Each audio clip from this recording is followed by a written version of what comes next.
Nico's chanting faltered. I lowered my sword.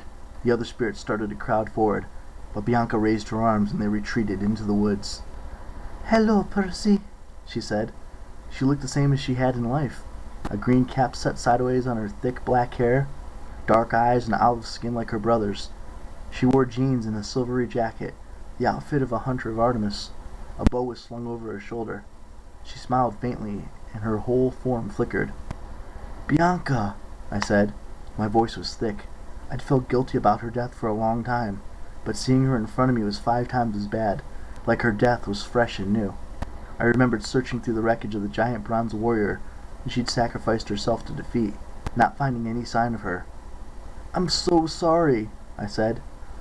"You have nothing to apologize for, Percy. I made my own choice. I don't regret it." "Bianca!" Nico stumbled forward as he was just coming out of a daze. She turned towards her brother. Her expression was sad, as if she'd been dreading this moment. "Hello, Nico. You've gotten so tall." "Why didn't you enter me sooner?" he cried. "I've been trying for months." "I was hoping you'd give up." "Give up?" He sounded heartbroken. "How can you say that? I'm trying to save you." "You can't, Nico. Don't do this. Percy is right." "No, he let you die. He is not your friend." Bianca stretched out a hand as if to touch her brother's face, but she was made out of mist. Her hand evaporated as it got close to living skin. "You must listen to me," she said. "Holding grudges is dangerous for a child of Hades. It is our fatal flaw. You have to forgive. You have to promise me this." "I can't. Never." "Percy's been worried about you, Nico. He can help you. I let him see what you're up to, hoping he would find you." "So it was you," I said. "You sent those iris messages." Bianca nodded. "Why are you helping him and not me?" Nico screamed. "It's not fair." "You are close to the truth now," Bianca told him.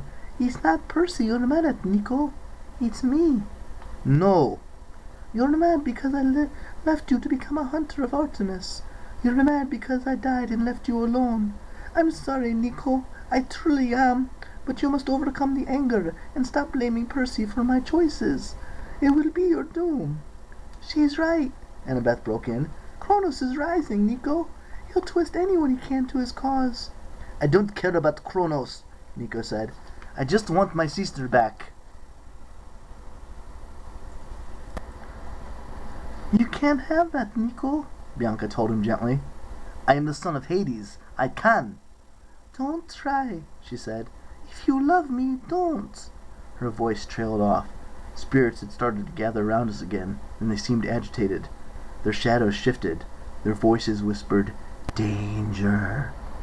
"Tartarus stirs," Bianca said. "Your power draws the attention of Kronos. The dead must return to the underworld. It is not safe for us to remain." "Wait," Nico said. "Please." "Goodbye, Nico," Bianca said. "I love you. Remember what I said." Her form shivered, and the ghost disappeared, leaving us alone with a pit, a happy flush septic tank, and a cold full moon. None of us were anxious to travel at night, so we decided to wait until morning. Grover and I crashed on the leather couches in Grain's living room, which was a lot more comfortable than a bedroll in the maze, but it didn't make my nightmares any better. I dreamed I was with Luke, walking through the dark places on top of Mount Tam. It was a real building now, not some half-finished illusion like I'd seen last winter. Green fires burned in the braziers along the walls. The floor was polished black marble. A cold wind blew down the hallway, and above us, through the open ceiling, the sky swirled with gray storm clouds. Luke was dressed for battle. He wore camouflage pants, a white t-shirt, and a bronze breastplate, but his sword, Backbiter, wasn't at his side. It was only an empty scabbard.